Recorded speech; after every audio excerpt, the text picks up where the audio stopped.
Before we get to the show, let's hear a word from our sponsor. Introducing New Fat Tire Belgian White, a refreshing Belgian white ale brought to you by New Belgium Brewing Company. New Belgium Brewing Company is a 100% employee-owned brewery specializing in Fat Tire Belgian-style ale, the American classic craft beer. Inspired by centuries of Belgian brewing heritage, Fat Tire Belgian White is a refreshing take on the traditional Belgian-style wheat beer.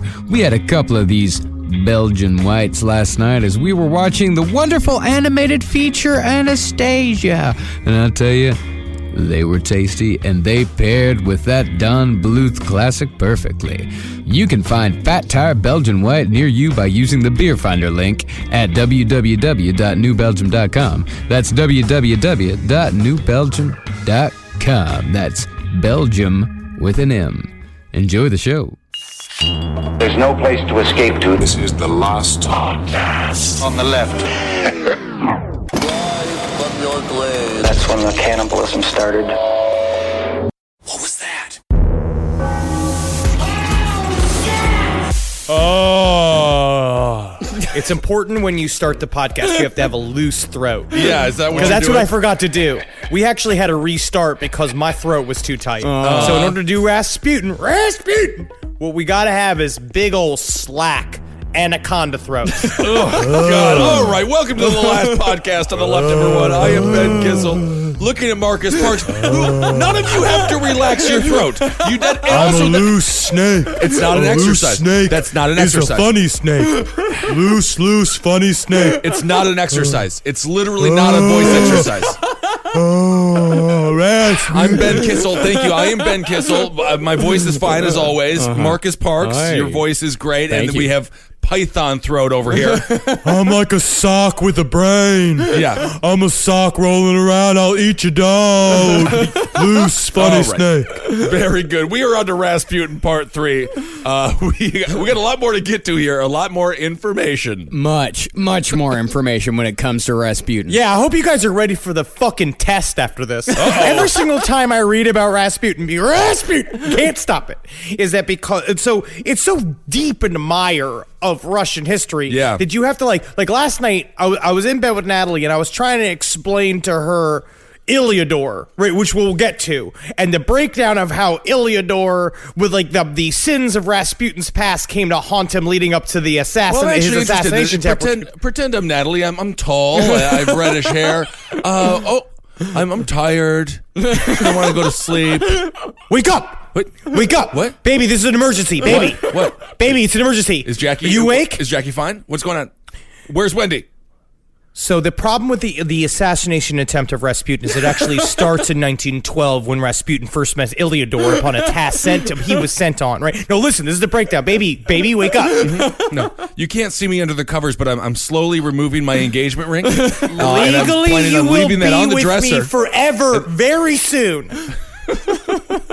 Oh, that's sweet. It's fun, though. Yeah, Henry's grown up a lot over the years. I mean, we know his last major relationship ended because he was talking about Hollow Moon, and now this one is going to end because he's talking about world history. Wow. See, growing. That is adulting. Adulting. Hashtag adulting.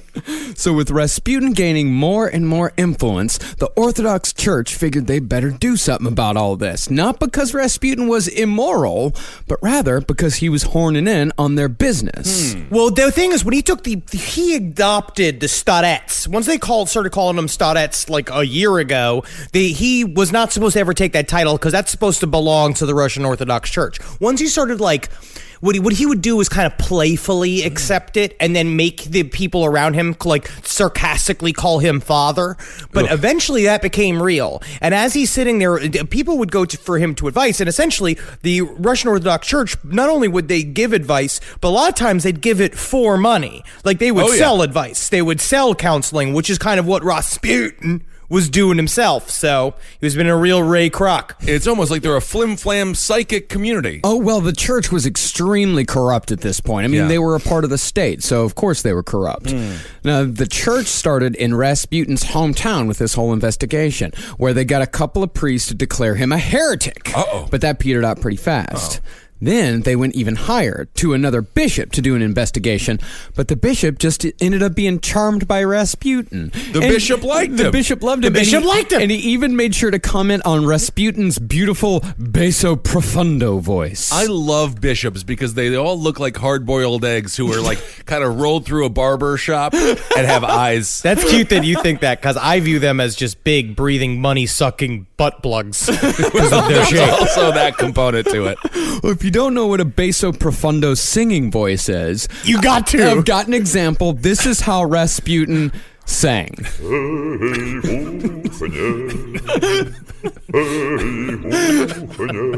I can't get over it.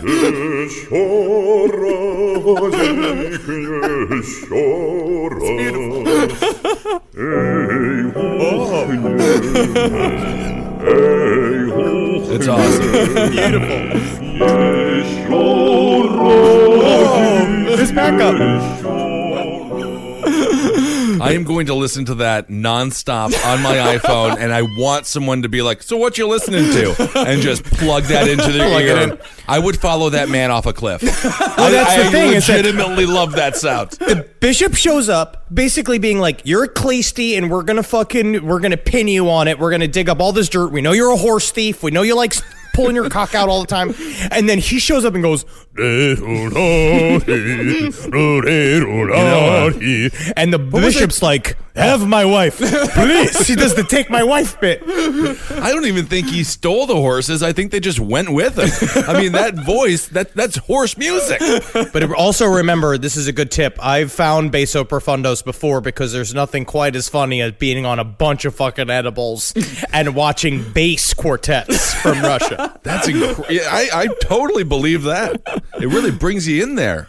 Well, Rasputin, he got rid of the people in his hometown. He charmed the bishop, but his fight with the church was just beginning, as they were about to unleash a dog from Rasputin's past to raise hell. Uh-oh. Enter Iliodor. Big dog, get that bone, dog. We'll hunt.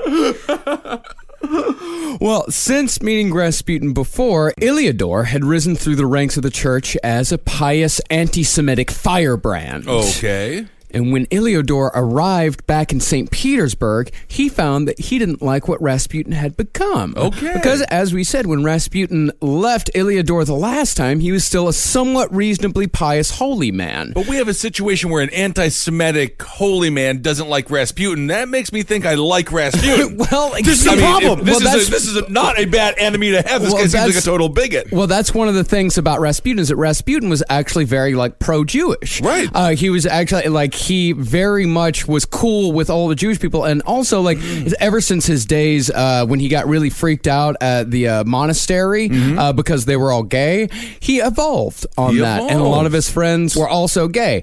But he just because someone isn't anti-Semitic and isn't homophobic does not make them a good person. No, but it makes him better than someone who's anti-Semitic. That's true. That's true. But he's a slippery fish. Remember, a part of it is that he's a slippery fish and he ends up whatever boat that he falls out of whatever fisherman's hands. Does that make sense? I don't want to think about Rasputin as a slippery fish. He was a big old hairy carp with a fucking long egg stem. Well, way back then when Iliodor first knew Rasputin had a predilection towards the ladies, but at the very least, he was sober. Because remember, Rasputin was on the wagon for a few years there. But in the intervening years, all that had changed. Uh-oh. Rasputin had become a drunken loudmouth. Again. Yes. Again. Round two. Yeah, round two. And he would on the regular claimed that the imperial family was under his thumb, that Nicholas called him Christ incarnate, and that Alexandra would kneel at his feet, promising never to abandon him. Now, I gotta ask, how scared were the horses? Because they knew the last time he was drinking, he kept on abducting them like he was an alien. No, he was gentle with them and he charmed them. He was a horse whisperer. So actually, the drunker he got, the more charming he got. But in actuality, it was the opposite. I think that's true. The drunker you get, it's bad in human world, but in horse world, you're king. Oh, You're the best guy around. And then things got personal. Okay. When Rasputin and Iliodor reconnected, Rasputin spent most of the time talking about his sex life, all while teasing Iliodor for never getting laid. If I could just be a fly in that wall, I would hang myself. Can you imagine Rasputin, stinky Rasputin, talking to a chunky anti-Semitic monk about his sex life? How disgusting that must be. Now, giving Iliodor shit for being a virgin was one thing, but maligning the imperial family was something different altogether. Iliodor took that shit seriously. And so, Iliodor switched sides from friend to foe and joined the fight in removing Rasputin as an influence on the imperial family. And while there were many smaller plots that failed, the grand scheme that Rasputin's enemies had involved a Finnish ballerina named Lisa Tenson. Oh, yeah. I was going to make a joke about how they created a papier-mâché vagina that was actually a trap and he walked into it, but they actually did that. Okay, good to know. There are Good to many know. stories. It's like Yogi Bear, but with pussy. Okay, Every I see. story that they deal with, and it's all of this stuff. We're like, we left the door hanging open to the main priest's wife's chambers because they would like leave the door open because they knew that Rasputin seriously couldn't help but sneak in like a fucking Bugs Bunny cartoon. They need to get glue traps for this guy. So this ballerina invited Rasputin over to her house one night where they proceeded to get fallen down drunk together. Then, when Rasputin was good and ready, Tansen brought out a few hired naked ladies, removed Rasputin's clothes, and took a few secret photographs. Well, they're setting him up. But it's definitely like it's like a porno movie for Rasputin. Every day in his life, he's thinking that it'll unfold like one of those like the bang bus scenarios where he'll just like be abducted and all of a sudden he's forced to have sex with 10 women because also part of it is that he's getting rid of their sin, remember? And so sex with him and other women is a burden, which is a thing I actually do believe he thought was real. Yes. And that he thought that God made his dick hard as much as it did because it was punishing him and he had to give it out. And so he would roll into these scenarios and be like, I've got to fuck all of these. You know, I'm gonna get a little blue here with a little humor. You know, some people, they say you got a cross to bear. He had a cock to bear. Very good. Which is, Ladies and gentlemen, welcome to The Late Show. it's after 9 p.m. Put your grandmother to bed. Wow. But wasn't like what are cameras like back then? Don't you have to wheel something in and you got like a big light bulb that goes off and you gotta put it into a black? I actually think so, and I think Rasputin was like, get me from the right, that's where my balls look more spherical. Yeah, I mean, are these huge cameras? No. Secret cameras? You're thinking like this. The cameras you're thinking of were around that's like 50 years before this. This is the early 20th century. Like they're doing battlefield photography at this point. I'm thinking the cameras that would be that would take a lot of pictures of the dead kids. You ever see those pictures? Horrifying. Yes. Yeah, that was long before. That was decades before this. Decades. Yeah. Remember, this is early 20th century. This is not that long ago. It's not GoPros. It's a big camera. Like it's a visible camera. Like it's coming out and they're taking a picture of him. He's just so fucking hammered and he thinks that this is such a party that he doesn't care. You remember, we're going to hit this again and again. Rasputin doesn't give a fuck. Yeah. Like he does not care about his standings. He has no agenda. He is just rolling to whatever the next thing is and trying to like play it as it lays. Well, soon after that party, a delivery man knocked on Rasputin's door with those pictures in hand and an ultimatum. Leave town or we give the pictures to the Tsar. You mean to tell me that you're going to give the pictures to the Tsar that make my dick look like it's massive and I'm surrounded by hot women? Yeah, I guess I didn't have it flipped and turned around like that for me, but yes, Mr. Rasputin. Well, I mean, they knew that this was going to hurt Rasputin's reputation because at this point, the Tsar and the Tsarina, like, they see Rasputin getting a little handsy with women, but for the most part, all of these stories about Rasputin fucking all the time, like Alexandra, the Tsarina, she's saying they're all lies. These are all lies that people are telling to get to malign Rasputin for whatever reason. And the Tsar is just kind of going along with what his wife is believing. So, but this is proof. So this is good blackmail. This is great. This is big stuff. This is great blackmail.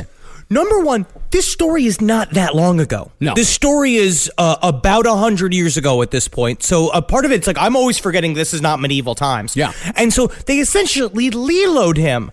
They hit him with the paparazzi move where they're like, now we got the proof. We're going to fucking embarrass you. But what they don't understand is that old Rasputin's a fucking dog.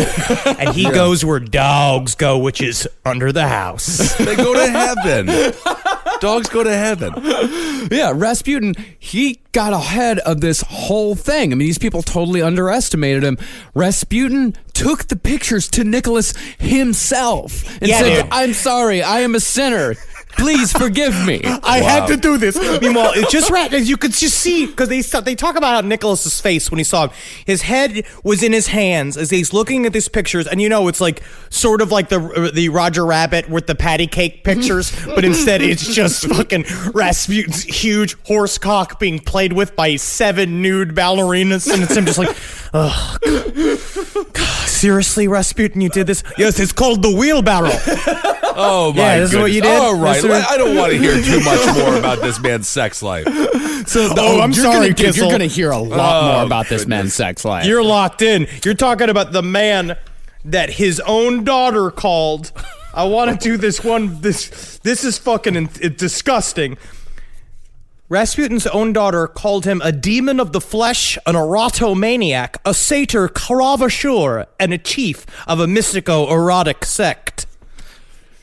That's just, I never want my child to have any kind of insight into that. Like, yeah. They like Dad's a sexy guy. I just wanted to be like, he liked to fish on Sundays. He loved his programs. He started to wake up in time for Meet the Press around the age of 60, which he really did start to enjoy. Well, these guys that concocted this whole plot, they figured like this was going to cut Rasputin's head right off his body. That Rasputin was either just going to leave or the Tsar was going to say, get the fuck out of here. Right. But instead of banishment or even a light punishment, Nicholas actually rewarded Rasputin with a free, all expenses paid pilgrimage. Yeah, he got a Price is Right trip. He got a... That's what he got. He got to go to sunny, I guess, San Antonio, Texas. Like one of those trips where they just sent him out like on a scouting expedition. And he was just like, are you sure? Because it hurts me so much to not travel first class, though. I mean, that my thing is, this is a punishment. I will take my own baggage to, first class. Okay. That's smart to my fucking like. Yeah, I miss those game shows. It was always a Carnival cruise they won. Hey, dude, Price is Right is still giving away all expenses paid trips to Bozeman, Montana. You don't got to tell me. But when Rasputin got back from his vacation, he found a new Ober-Procurator of the Holy Synod waiting for him. Uh-oh, I wish I knew what those words meant. Yes. No, it is in the 7th episode of Devilman Crybaby, I believe, is when I first heard of the Ober-Procurator of the Holy Synod. Now, it doesn't really matter exactly what the Ober-Procurator of the Holy Synod actually was for our purposes. Okay. Don't want to get too in the weeds on that one. Good. All you need to know was that the Ober-Procurator of the Holy Synod was the head of the Russian Orthodox Church in the state capacity. It'd be pretty much if we had a Secretary of Religion. Oh, of course, I knew that, yeah. Yeah, of course. Yeah, you know all of this. Yeah, it's so easy. It's so easy. Anybody can do it. You just sit and you can piece together your own Russian government. You just need 20 wrist boards that you all turn into various branches of government, and then you just shuffle people back and forth depending on who's fucking who. Not a problem. And what really mattered was that if Rasputin was going to survive at the level he was becoming accustomed to, he needed to have influence over the church. And if he was going to do that, he needed the Ober-Procurator of the Holy Synod on his side. Naturally. And that's the thing that I think is misunderstood about Rasputin. And I said this at the end of the last episode, but I think it bears repeating. Rasputin never seemed to actually want to do anything. No. In other words, he had no grand plans in store for Russia, no vision that he wanted to fulfill. All Rasputin wanted was to be Rasputin. And in order for him to be the most Rasputin he could be, he had to stay at the highest levels of power. Because that's where he had to be, man. Yeah. Because that's where the choicest cuts were. He's out there, fucking Rasputin needed the best of the best because you know what? He walked. He walked from Siberia to gay paradise and back, and he knows what it's like to hard travel, and he's not going back. Yeah. And Rasputin he doesn't give a shit about anybody. He's kind of like Jesse. Remember the VJ? Jesse Camp? Jesse Camp, although Rasputin wants power, Jesse Camp heroin. He wanted heroin. Yes, Jesse Camp is definitely a fan of heroin. Yes. Well, Rasputin's biggest challenge was that there were dozens, if not hundreds, if not thousands of people who wanted him as far away as they could get him from even communicating with the imperial family. They all hated him. Yeah. They were all like, what the fuck is this guy doing around here? Because he was in he was showing up at all the meetings. He was showing up at all of these high functionary group bullshits, like everywhere he was going. No one he was hanging wants at all the highest levels of social class, like all these salons. They're like, what the fuck is he doing? Yeah, who's bringing this guy around? Well, the thing is, it's important to remember, nobody knows about the hemophilia. Nobody knows about it. Right, and that's still his magic trick. That's his magic trick. Nobody knows about that. Not even Alexis's tutor knows about his hemophilia. I mean, nobody knows about this shit at all. So everyone's minds are just blown. Why the fuck is this guy around? Right. Well, one of the people that was trying to get Rasputin out from under the imperial family's wing was a man named Hermogen. Of course it was. I know Hermogen. You don't even have to tell me. Hermogen, he's from a long line of Hermogens. If he's angry, they call him a Hermogen. I understand. We don't even have to go into him. I could just explain that right there. He likes cheese. Now remember, Hermogen, he's a big old boy. Big, thick old beard, and they said he had a high voice that they suspected was because he castrated himself for his love of Christ. Jeez, okay. He was the bishop of Siberia. All right. And who should be at Hermogen's side but the most tenacious monk in Russia? Iliodor. Mad dog's fucking loose. So one night, Iliodor invited Rasputin to a party at Hermogen's house. Think about how many times this has already happened to Rasputin. How many times they've been like, come over to this house, we're going to have a little get together, and then everybody jumps out of the closet and say, gotcha! They do it again and again. Right.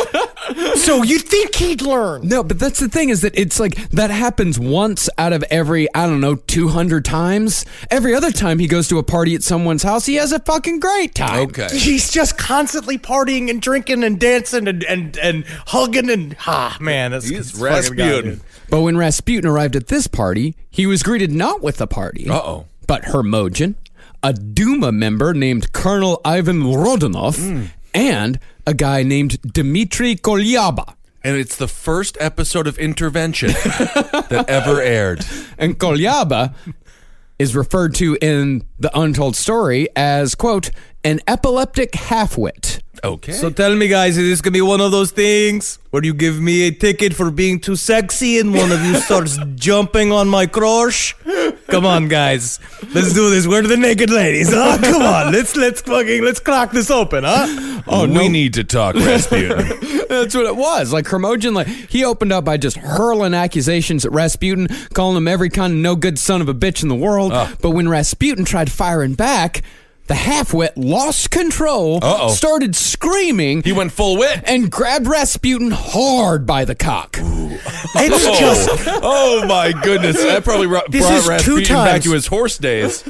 This is 2 times already that we've only mentioned, and I'm talking about when you read the books, this happens multiple times, where groups of people grab Rasputin. This man was he was in a room, and all of a sudden this guy's like, you son of a bitch, jumps forward, grabs his dick as a weapon. Rasputin's like, I know how to deal with this. Motion back and forth, now it's sex. You try to hurt me, now I'm making it fun. Wow. Okay. Yeah, Rasputin wiggled his dick free.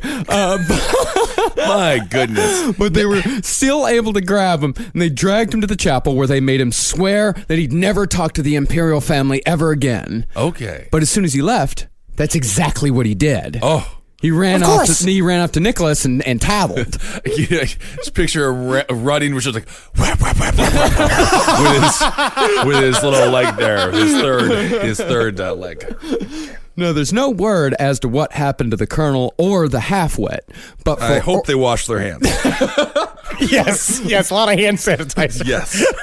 But for organizing the whole thing, Hermogen was stripped of all his powers and titles and thrown into exile. Oh. And Iliodor, in response to all this, he threw a very public and prolonged fit. Okay. He denounced the Orthodox Church as an abomination and a desolation.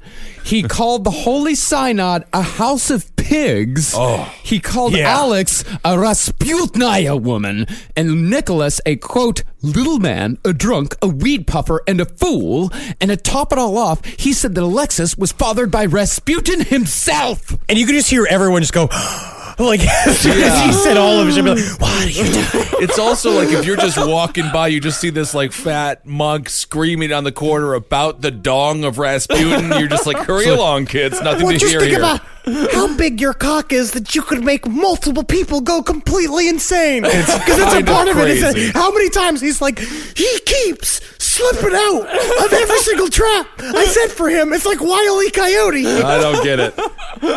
Iliodor then renounced his faith in a statement written in his own blood, saying orthodoxy was nothing more than magic and superstition. He then proclaimed himself a pagan deist and fucked off to the country. So Rasputin's dong is so large, it broke a man's religion. It broke his religion. It broke his faith in God. That's how. That's how much it shattered him. That's how slippery that dog is. That's how funny that face is of Rasputin. Is that he's just tap dancing back and forth, and there's so many people grabbing their hats and throwing it on the ground, going Rasputin, just so mad at him. All right. I also a part of it is it's also the same track as how many people end up as like energy healers in LA because they had the same breakup with acting, where they wrote a denouncement of acting in their own blood and thrown it at a fucking street cop. And with that, Rasputin had defeated the last of his most dangerous enemies in the Russian Orthodox Church at that time. Okay. And he began the process of replacing his enemies with friends of his own. Hey, that makes sense. Well, Uh-oh. Yeah, it causes a bit of a mess. perhaps the most infamous of those friends in the church at that time was a man named Varnava. Yes. Okay. Varnava was a short, slender, handsome monk with a high-pitched voice. So handsome and so slender, with such a high-pitched voice, in fact, that he regularly passed himself off as a woman. Yeah, he was kind of like, he had a big old beard. But, I mean, he wore a nice dress. That's kind of fun. He shaved his beard off when need be. For example, on this occasion, on one Halloween, he dressed in an expensive gown and began the seduction of a local governor. Yeah. But before Varnava could seal the deal, so to speak, Varnava was outed as a man, horrifying the governor and delighting Varnava. It's like the end of Ace Ventura. I got you. It is the end of Ace Ventura Pet Detective. But it's also the downfall of Mrs. Doubtfire and many other 90s comedies that ended with a man and a lady pissing in a urinal and someone going, my word. What? Huh? Now, Varnava was among the first of Rasputin's quote-unquote scoundrels to be appointed to higher office on his recommendation. Now, yes, we can say that a lot of them, no, not all, were pretty fun, groovy people. Varnava was a groovy dude. He was, and they remind me of the cast from Rocky Horror Picture Show. Yeah. Where it's a bunch of like weird figures that are like on the fringes of society, and Rasputin was one of them, so he wanted to bring them into the government. But would you want riffraff to be comptroller? Like it's stuff like that, where it comes down to, yes, these are all fun choices, Rasputin, but in the end, we have a very complicated government that we're trying to run that's in the verge of a world war that we're going to find out about in like fucking a year. We're going to be in the middle of a world war, and you are putting in these people. Don't even stress the economy. I got my buddy Meatloaf working on it. Yeah. It'll be fine.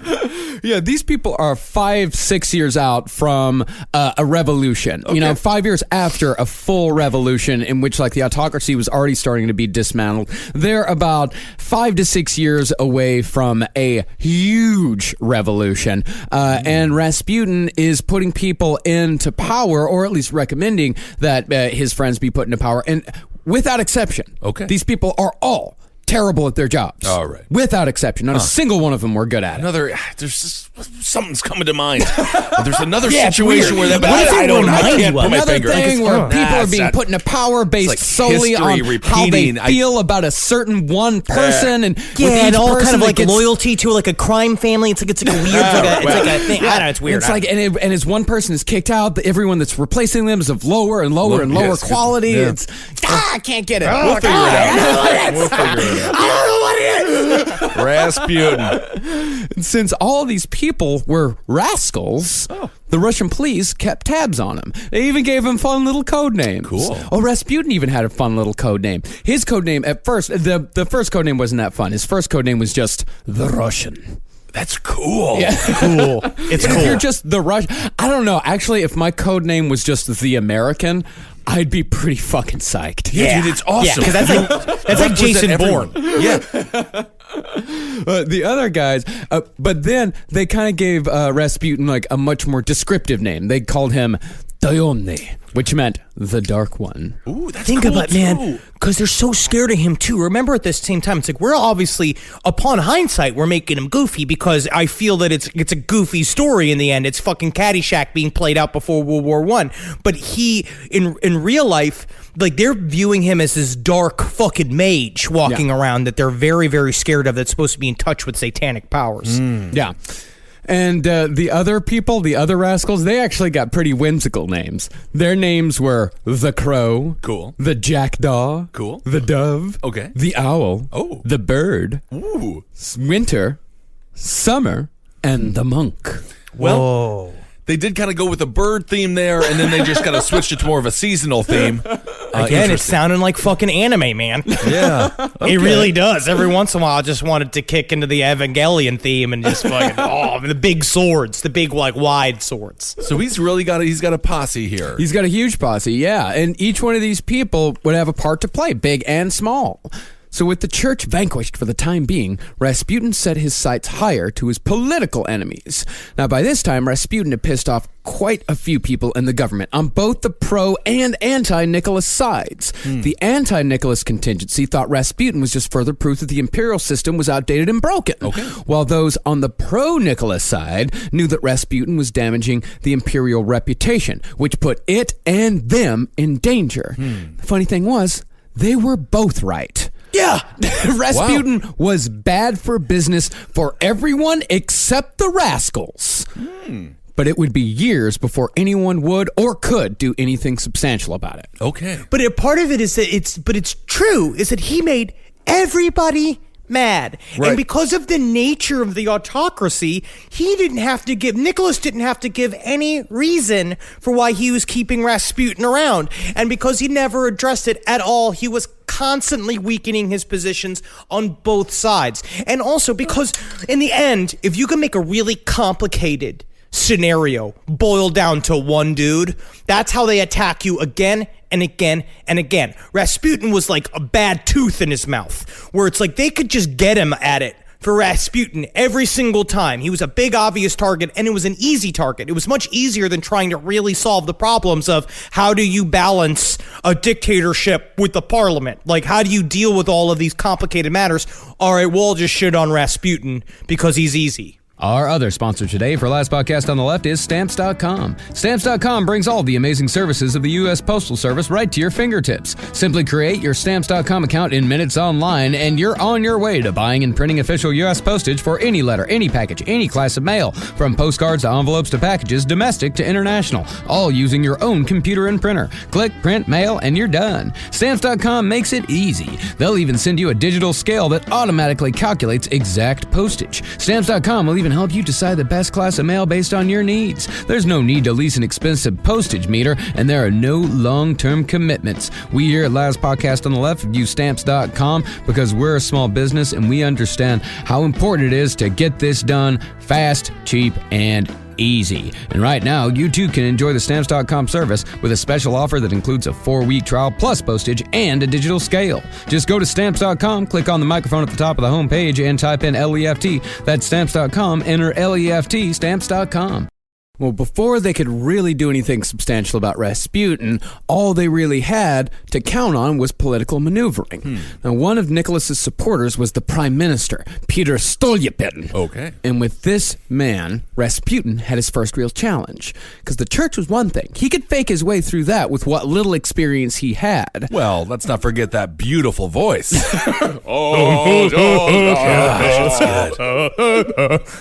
But the state was something different altogether. Right. That's because those in the government were even more baffled by Rasputin's presence than the church was, because even the prime minister didn't know about the hemophilia. So when Nicholas was evasive about getting rid of Rasputin, he was famously quoted as saying, "There's nothing I can do." It only made those around him more suspicious. Right. Because when he said, "There's nothing I can do," a lot of people took that as like, "Oh, Rasputin's got something over on these Right. people. Rasputin knows something about these people."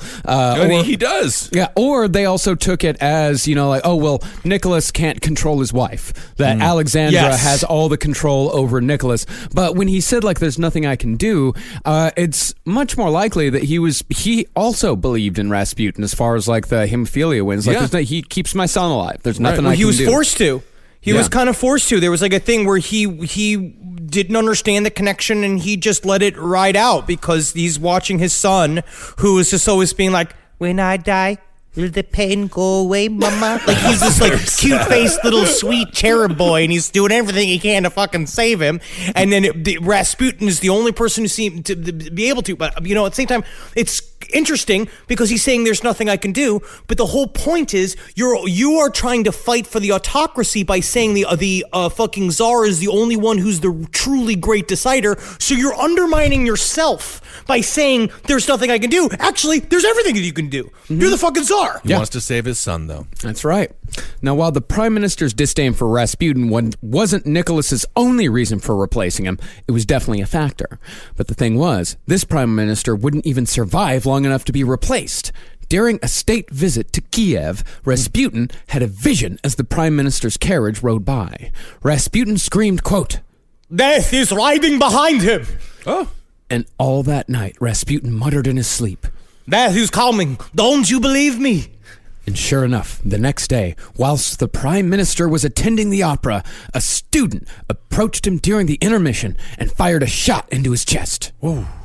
5 days later, the prime minister was dead.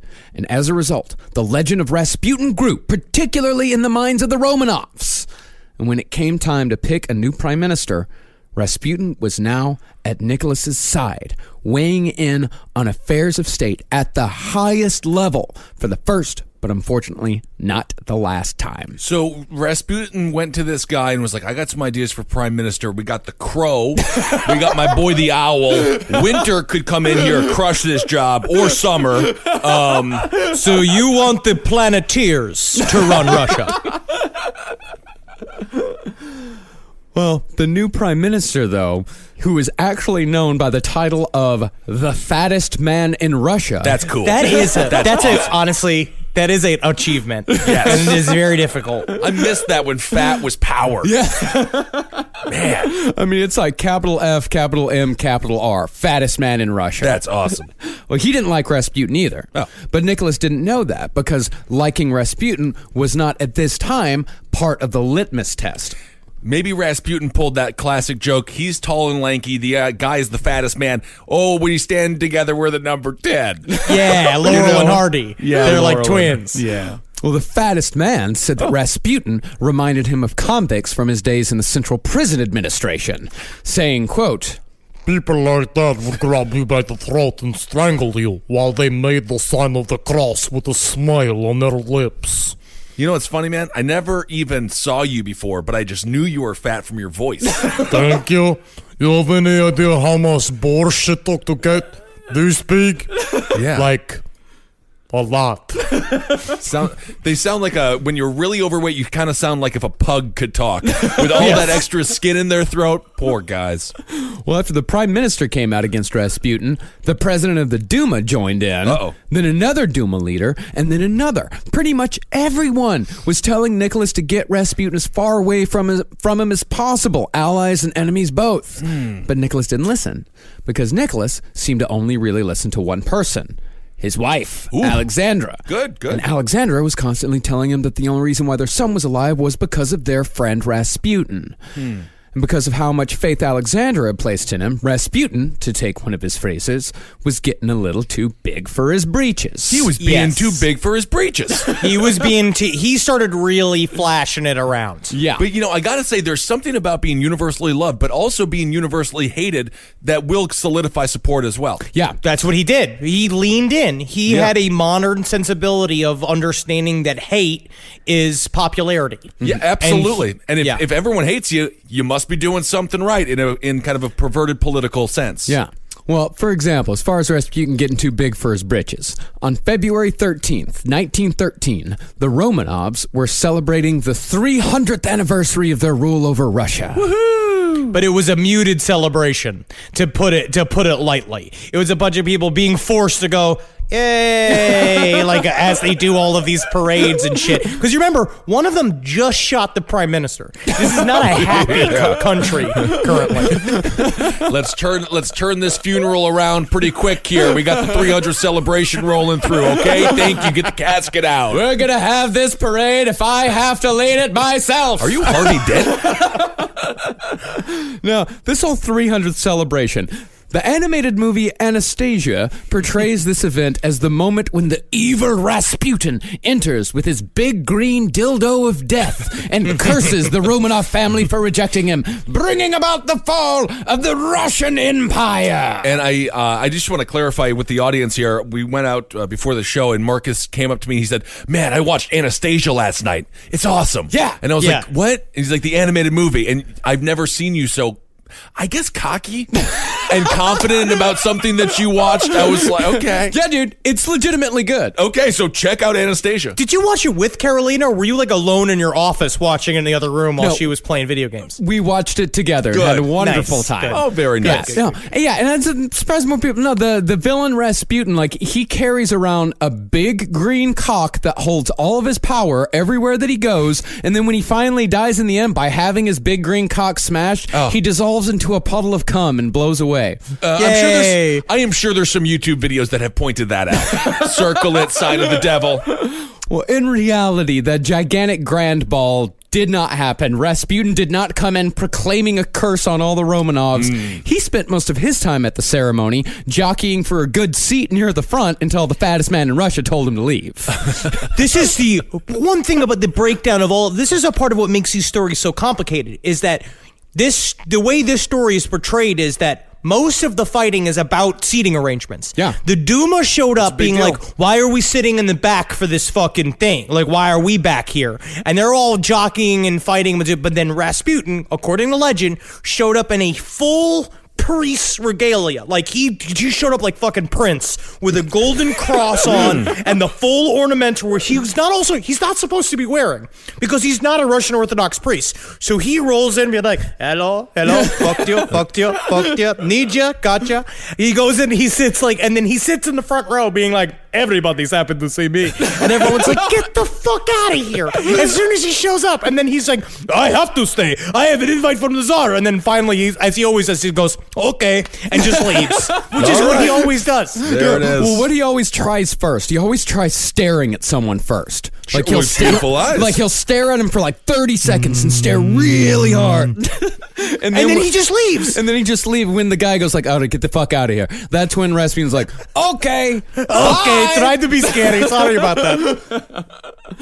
In Rasputin's presence, he wasn't just causing trouble within the governmental system. Since the church was now firmly allied with Rasputin, the church lost face with the public, because the public was even more confused about Rasputin than anyone. Okay.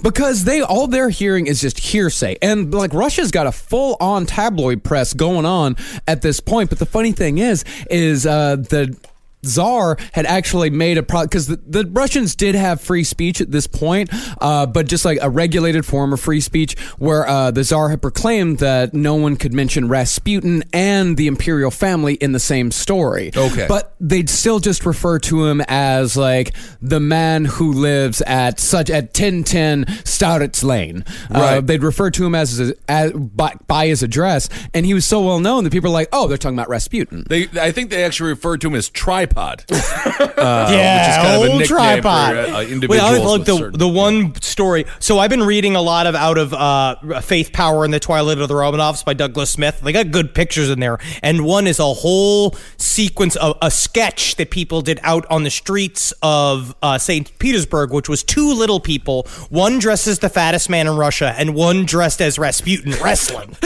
That's fun. awesome. Yeah. That's fun as shit. Jimmy Hart was there, the mouth of the South, promoting the whole thing. But then, who should return from the countryside once more to save the day? Who? Iliodor. Oh God damn it, Iliodor. Get that dog out of here. Maybe. No, we don't know exactly how these got out, but in 1911, letters from Alexandra to Rasputin were released to the public. There was a bit of a leak. Uh-oh.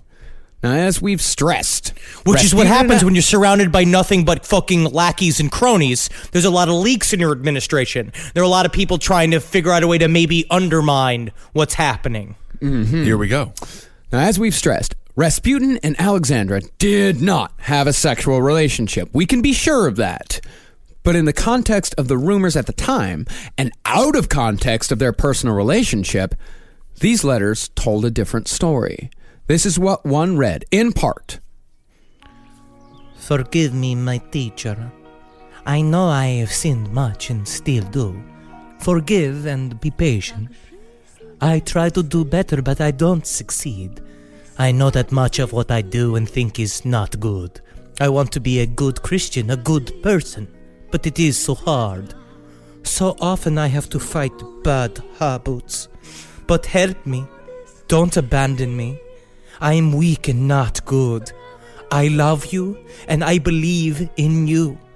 God grant us the joy of meeting soon. I kiss you warmly. Bless and forgive me.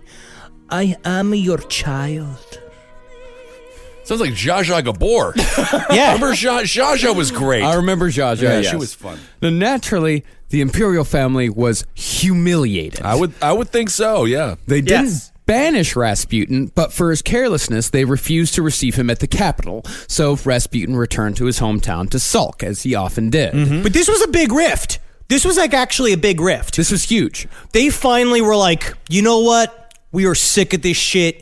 It's bad for us. Like, you really embarrassed Alexandra. She was mad because she felt really exposed. She didn't want anybody to know. Because the one thing that Alexandra sort of worked with was she had a lot of secret connections to people in high society. And it was how she disseminated her authority by the people that she surrounded herself with. And having that sort of cover blown and like seeing the real her was a thing that she couldn't stand. And so they sent him home. They're like, you're So not coming what was back. it that angered them so much again? It was that he had been sloppy leaving his letters out because Iliodor, okay. we don't know exactly who stole the letters, but it was probably Iliodor back Sure. when him and Rasputin were still friends. So the leak is why he got in so much trouble. He let it happen. The leak is why, because they're like, Okay. how could you possibly be this careless? Sure. Like you are communicating with the Tsar and the Tsarina. Like Right. you have to be more careful from this. And it's this on top of everything else where it's like, dude, you got to go. Right. You got to get out of here.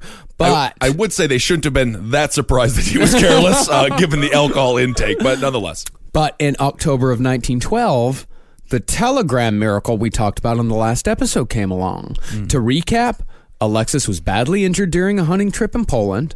The little prince was near death, and Rasputin seemingly saved the little prince with nothing more than words on a piece of paper. That's right. Remember, don't let the doctors bother him too much. That's right. And so after this, he's there no matter what. Mm-hmm. From then on, he is a permanent fixture at the side of the imperial family until the day he died, because they're not risking it. Right. Ever It's again. like a fucked up story because it's the kid was almost murdered by a bumpy carriage. Yeah. He was in a bumpy carriage in Poland and he suffered from a hemorrhage because they go to Poland to relax, which is I can feel it. The that's your people there, yeah. But they go and he suffered a pain in his leg and just started screaming. And they didn't know what happened. And I guess he had fallen down. There was like a couple of little incidents that happened.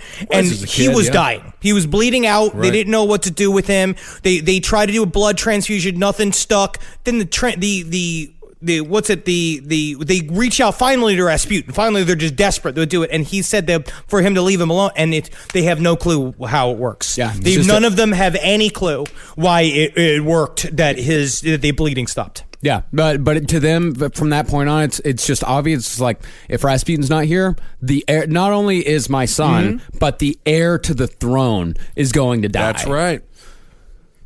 But unfortunately for them, and their entire country, and the entire world, they were all sitting on the precipice of the greatest conflict known to man at the time, World War I.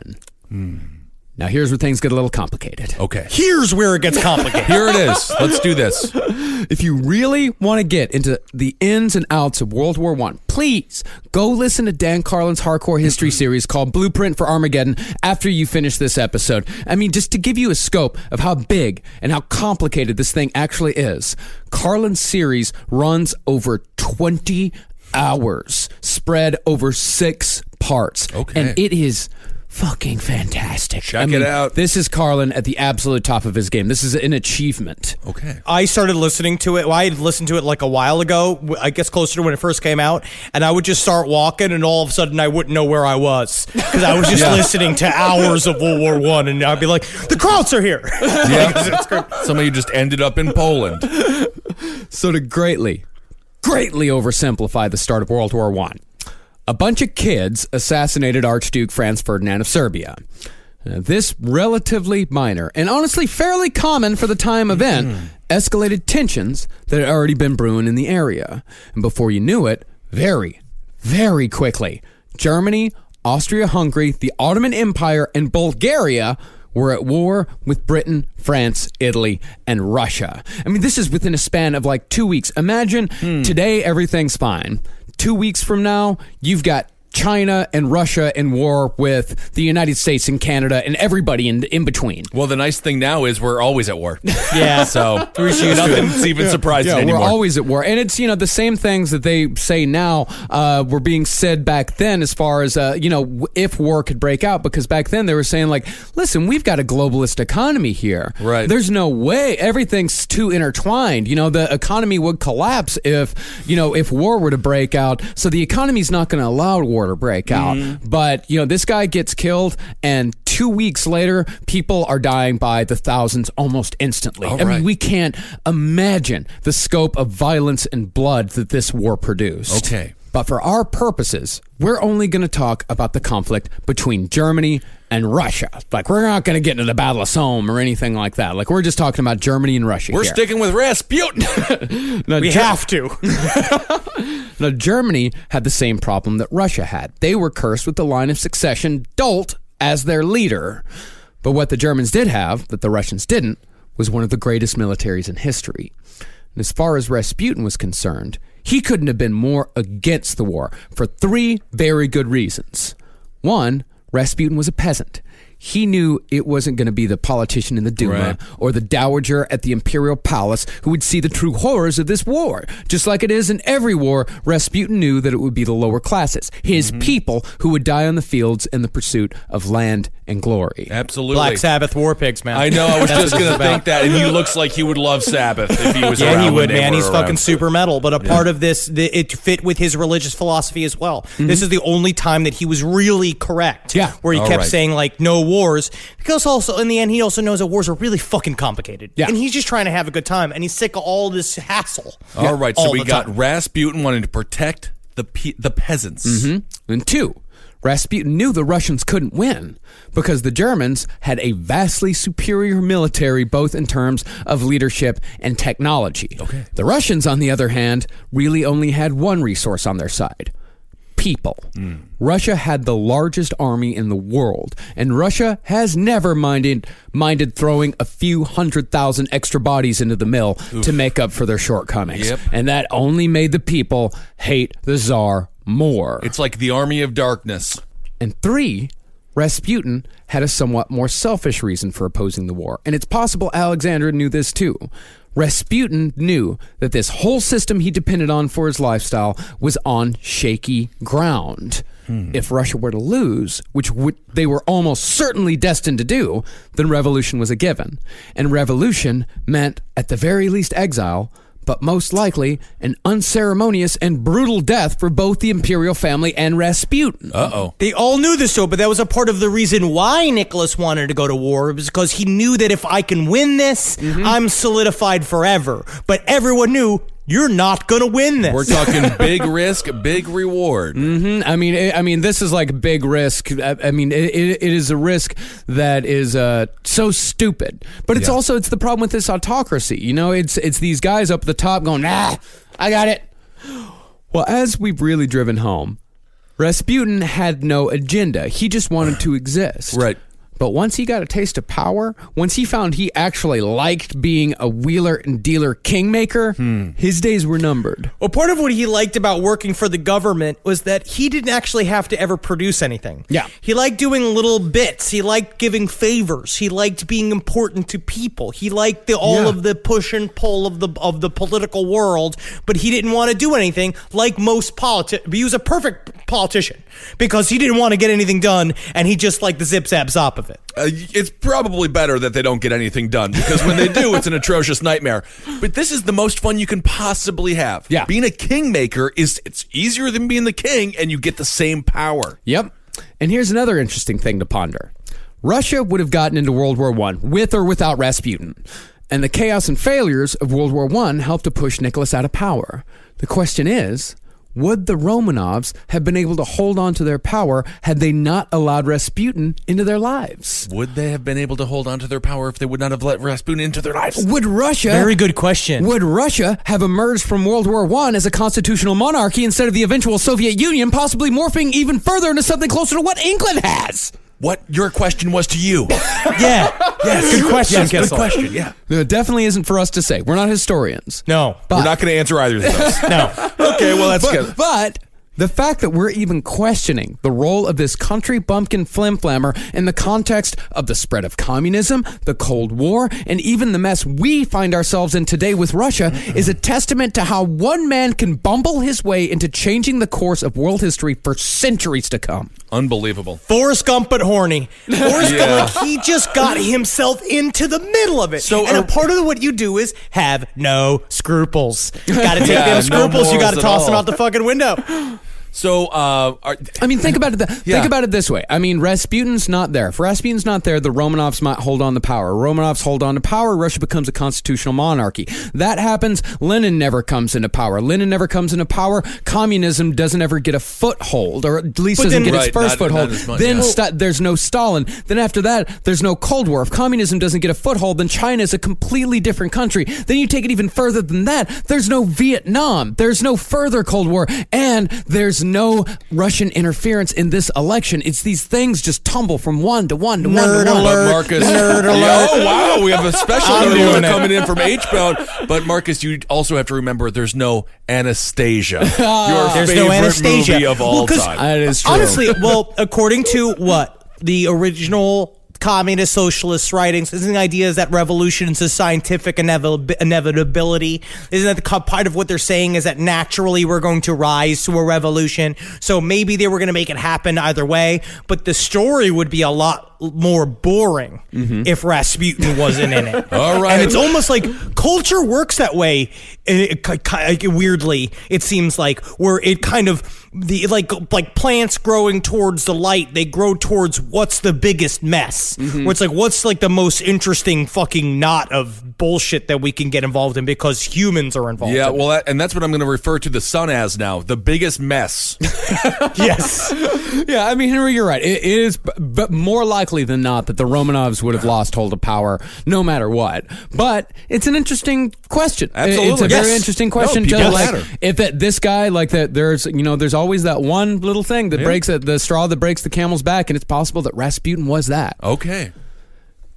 But the thing is, Rasputin almost didn't even make it to the declaration of war, as just 2 weeks after the assassination of Franz Ferdinand, just the mere influence of Iliodor would come close to killing Rasputin. Oh my goodness, he's gonna bite him to death. And had this assassination attempt been successful, it's likely that Rasputin would have been no more than a funny little detail in the overall story of the Romanovs. Just a wacky little scenester. Okay. Because Rasputin's most consequential days were still to come. All right. We're not even into the part where Rasputin was actually doing real damage. Yeah. This is him just setting the stage for him to do real damage. Okay. Yeah.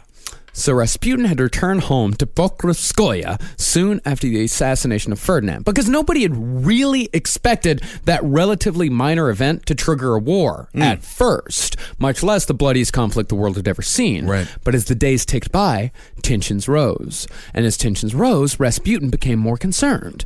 However, as this seemed to be the season of the assassin, Rasputin probably would have been better off watching his own back at home. That's what I have my dick for. I glue two googly eyes to it. I hold it between my butt cheeks. It watches my back. Come on, guys. That's you're drinking again.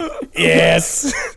Yes. The reason why he should have been watching his back was because the woman with no nose was at that moment lurking around Rasputin's estate. Wait, what? The woman with is this the Princess Bride? What the hell is dude. happening? The woman with no nose, is she Chris Farley from Dirty Work? What is happening? In the land of the skunks, the woman with half a nose is king. Yes. One night, about a month before Germany declared war on Russia, Rasputin was walking out of his house to answer a telegram from Alexandra. Suddenly, a veiled woman approached from Rasputin's left. He assumed she was just a beggar, so he reached in his pocket for some coins. But as he reached in, the veiled woman pulled out a 15-inch dagger and stabbed Rasputin in the stomach. Oh my! My fucking butch, my fucking bushkas. Wow! I've been stabbed. He started screaming, I've been stabbed. He grabbed a stick and he hit her in the side of the head. And as Supposedly, he grabbed a stick, he hit her in the side of the head, and then, again, in a completely Russian move, for some reason, everybody works like a flash mob, groups of people showed up and grabbed her and lifted her up off of him as she was trying to stab him again. And he's going, oh my God. Wow. And when they took off her veil, police found that there was what they called an irregularly shaped hole where her nose should have been. Weird. Yeah, look up a fucking picture of this woman. She is gnarly. Cool. Yeah, dude, she's fucking metal, dude. And she was ready to go. Yeah. Huge hands, apparently. Yeah. Really? And although this woman was obviously crazy, Rasputin's suspicions as far as who had sent the assassin went immediately to one man. Uh-oh. Iliodor. Of course, it's going Iliodor. But in this, Rasputin was only half right. Oh. The woman was inspired by Iliodor, yes, spurred on by an article called Iliodor and Grishka, which was about Iliodor and Rasputin. But Iliodor himself probably had nothing to do with it, although he certainly acted guilty. Yeah, he acted real guilty in the strangest way I've heard in a while. When Iliodor heard about the incident, he shaved off his mustache and beard, painted himself up with makeup like a pretty lady, threw on a dress, and escaped into the night. Then, still in full drag, Iliodor gave an interview to a newspaper in which he denied any involvement with the crime whatsoever. He then posed for some pictures and fucked off to Norway. I just want John Goodman to show up from The Big Lebowski with his bowling bag and just throw it at his stomach and be like, anti-Semite. And just watch him curl over. But this man literally, I was like, if he's not guilty, I mean, he's lot. acting like a dog that you caught ripping up all the paper towels. He went full O.J. Simpson. But why did he dress up as a woman? Just to go to the newspaper, to talk to the newspaper on record as Iliodor, and then pose for pictures dressed as a woman? I've got to be me. I've got to be me. I don't know. Now, not surprisingly, there was a fair amount of myth-making in the attempted assassination of Rasputin. Sure. Some said that the noseless woman had lost her nose from a bout of syphilis she'd contracted from Rasputin, and this was her getting her revenge. Okay. But in reality, the woman had lost her nose to nothing more remarkable than an allergic reaction to some medicine she'd taken as a teenager. What medicine did they give her? I don't know. It was like lead or like mercury. What? There was something where they just slather goat shit on your face. She said she had an injury she had an injury. Think about that. Is that you hurt your nose with a cut. You put medicine on it, and instead of the nose healing, your nose goes away. Yeah. And makes you a skeleton person for the rest of your life. Well, let's see here. We could go to this really perfect medical professional or this one who's going to work on Jack Nicholson from 1989's Joker just to really kind of get the facial reconstruction back. I did the best that I could. These are the instruments that I have. Another myth about this story is actually pro-Rasputin, but this one isn't true either. It's said that Rasputin had sympathy for the woman and kept the violent mob from stringing her up on the spot. But in reality, Rasputin held one hell of a grudge, often referring to the assassin as, quote, the slut who stuck a knife up my ass. Clever Rasputin. Yes. Very clever. He did not mince words. No, he I was don't gross. think he was sober enough to. And Rasputin, he had a reason to hold a grudge. Yeah. The noseless woman had stabbed Rasputin near the navel, right through the guts, with a 15-inch dagger. Yeah. So doctors were forced to remove parts of his intestines, putting Rasputin in miserable pain for the rest of his days. Okay. And Which he also he dealt with by drinking. Okay. he refused anesthesia. They were going through this, and I'm like, this is just, talk about the worst injury at the worst time and the worst place. Because he got ripped up, he got cut, he got sawed in the middle of Siberia. So there were the other problem too is that they couldn't get a good doctor to him, so they had whoever was available, like the town's doctor who showed up, who had to then do an incredibly delicate surgery of piecing your intestines back together and cutting your fucking sewing your belly together. For all intents and purposes, he should have died, and he was very close to death. Yeah. Must I have think been. he spent 49 days in the hospital. Oh, wow. Yeah. Okay.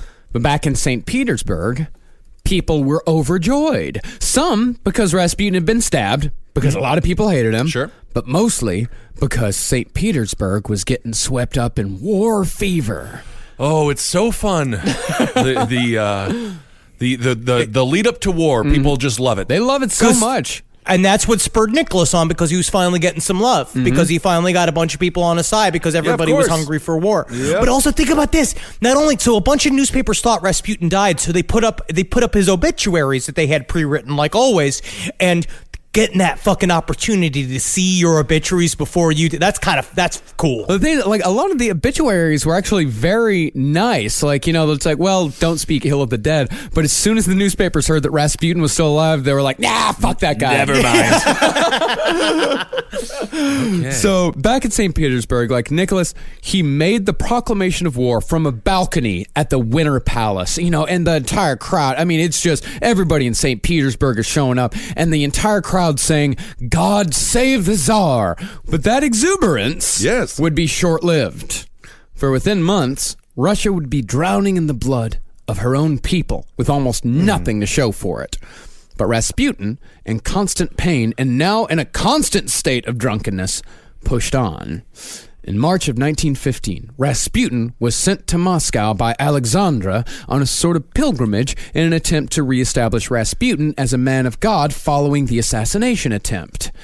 But Rasputin ended up doing the exact opposite. Uh-oh. And now remember, during the context of this next little bit, Rasputin is supposed to be on a pilgrimage to reclaim his religious nature. Yeah. Like, this is supposed to be I am chaste, I'm a good boy, nothing's going to happen bad on this trip. I've gone through a near-death experience. Right. I'm a changed man. Like, this is him building up PR. It's like maybe, and they're also counting on, it's like, okay, the war is just starting, so, the country's doing okay, kind of in a good mood. We'll try to get people on Rasputin's side now because they know that Rasputin ain't going nowhere, so they have to try to get the PR up somehow. All right, let's get to it. He fucks it up. He does. So bad. No kidding, huh? Yeah. All right. Yeah, so he arrived drunk at a Moscow restaurant named Yar. No, I mean, you kind of have to go drunk to Yar. Yeah, of course, it's Yar. to Yar. But anyway, Because you go, Yar! yeah, it's just Yeah, and this place sounds like pretty goddamn awesome. Like, it had food and music and singers. It's like the place when you imagine a bunch of like old timey Russians having an awesome time and singing and drinking vodka and wine and all that. That's what Yar was. do you think he got on stage and was like, you have to hear my bassoon voice? And just Honestly, it's pretty close. It's pretty close. So as the night went on, Rasputin got more and more drunk and more, shall we say, inappropriate. That's fair. That's fair. He started off small by writing dirty little notes to the women singing. And when they ignored him, he started grabbing. And when they got rightfully pissed off, Rasputin became what the official report called, quote, sexually psychopathic. Jesus. Although Not that good. makes it sound much worse than it really was. Because once again, Rasputin's mouth got the best of him. Well, he's just grabbing and joking and screaming and leaving wet kisses and unbuttoning shirts and doing all the stuff that he does. He's just being a horrible monster. Yeah, he's being a total monster. Now, he talked often and loudly about good he was at fucking, even hinting that he was having an affair with the Empress Alexandra. He pointed at his belt and said, quote, See this belt? It's Her Majesty's work. I can make her do anything. and then to drive it home, Rasputin started making obscene gestures while referring to Alexandra as the old girl. Uh-oh. Oh, I don't think he made obscene sounds. He eventually drew a crowd, and when someone asked whether he was really Rasputin, Rasputin pulled out his huge cock and waved it around as proof. Honestly, he's just Ric Flair. Yes, he is Ric Flair in that moment. Okay. Now, this actually happened. This It was not a seems like myth. it. Something of it happened because according to the Faith, Power, of the Twilight of the Romanovs, there's obviously a lot of rumor. We don't know what happened. He was definitely at the Yar, and he definitely got hammered because I they think said that it- a part of what they had to do is they had to put him in a private car a lot of the times, and they would drive him around the block to try to sober him up and pull him back out. Like, Oh, that's a good there was idea. Many people. Oh, he's really drunk. Let's make him dizzy. Yes, let's make him dizzy. It was very, very Okay. ridiculous. Well, whether this completely happened or just partially happened, it didn't really matter. Once again, like, perception is the only thing that matters when it comes to Rasputin and the imperial family, because it did nothing to help his reputation, and it actively hurt theirs. Despite this, Rasputin once again seemed to be rewarded for his bad behavior, which just compounded the damage on top of all that. The police director who reported Rasputin was fired, albeit for a different reason, and one of Rasputin's supporters was put in place. But nobody knew that this guy hadn't been fired for reporting Rasputin. All they saw was that this guy who had exposed Rasputin and had been fired for it, only to be replaced by a guy who openly supported Rasputin. And the war had gone from bad to worse. In just the first year of World War I, 1.5 million Russians had died. Jeez. 1 year, 1.5 million. And because of this, Nicholas was about to make a decision that would change the course of history. And that's where we'll pick back up for the conclusion of Rasputin. All right, there it is. Rasputin, the groundwork has been laid for the final conclusion. Yes, the real consequential acts of Rasputin. Cool. Now, it's very interesting when you get into the reading about this type of history and about bias, right? And about how, like, you have to remember, like, when anybody writes about anything, there's going to be some level of bias, even if unless it's just collecting dates. Someone always has a perspective. There's, like, a reason for it. And Rasputin's a really a good example about how you could put whatever you want onto Rasputin. Like the pro-Russian state, like later, like the nationalist Russian people would go on to say all of this stuff was real about Rasputin, and that it was and that they would trash him. And then there were other weird pro people. It is very interesting trying to find the truth. Yep. Yeah. Well, remember who isn't writing a story or who is not speaking. Because whenever you're reading, that's one person's perspective or one perspective, one narrative, and there's always another one. Okay, what do we have to do here? We have to thank everyone for Patreon. Thank you all so much. Henry and I have another interview coming up in the very near future, which will be very fun. So thank you all for giving to that. Yeah, thank you very much. Yeah, if you want to hear any of the interview series that Ben and Henry have done, those are available to everyone who gives $5 or more to our Patreon. You can find that at patreon.com/lastpodcast on the left. Yes. Yes, and follow us on all the bullshits on Twitter at Henry Loves You, at Marcus Parks, at Ben Kissel. Follow us on Instagram at Dr. Fantasty, at Marcus Parks, at Ben Kissel, the number 1. And follow the Last Podcast on the Left on all of the bullshits at LP on the left. That's it, and support all the shows here. We have a fun Abe Lincoln's Top Hat this week. We speak with a sex worker and also with my friend Sarah Lyons about racists taking over paganism. So kind of a fun little crossover there. I think you'll enjoy that and keep on listening to all the shows. Yeah. You're going into Althutra and all that Get shit? a little bit into Totally. Yeah, I found out that Ben did not pay attention during our black metal episodes No. at all. that. Yeah, No, whatever. of course not. All But right. part of it is that I like but the it, music. But it makes me mad because I love runes, and it's mad. Like, don't take my runes from me. Yeah. Sad.